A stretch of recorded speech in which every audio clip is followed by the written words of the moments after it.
Why can men study anything? Man studies after having separated himself from nature.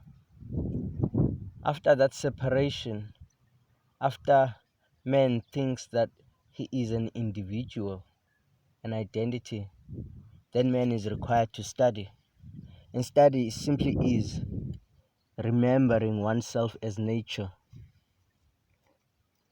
And in what sense will we remember what we are? Well, our conditioning somehow promises us this, that through studying will we come to remember what we truly are as nature, how we work as nature. But animals, most animals, don't need to study like man does because they've always been connected as nature. So man has separated himself from nature through the ego, through his thoughts. And as long as man has such thoughts, then he remains disconnected. Man thinks so that man can work with the environment,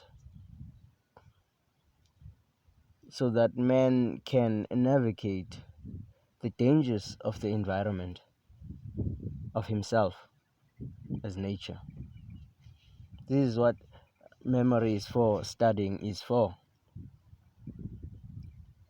But is it necessary? It wouldn't be necessary if we were not convinced that we are truly individual beings,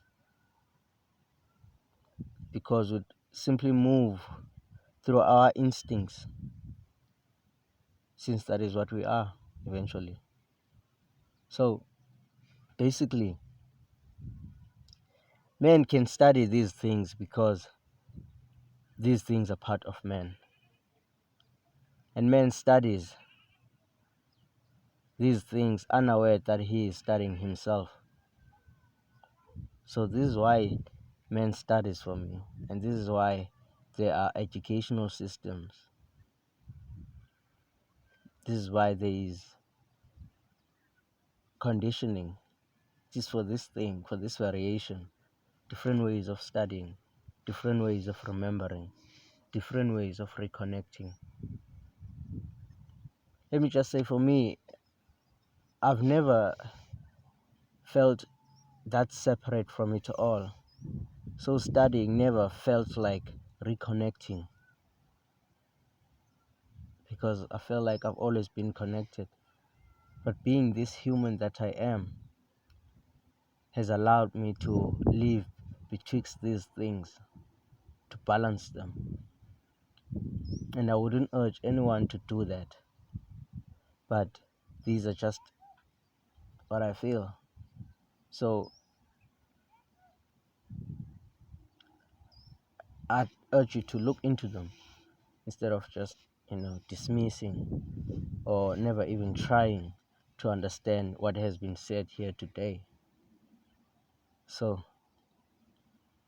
consider why man thinks and why man should think. And I think you'd be considering the basic of human society. Peace.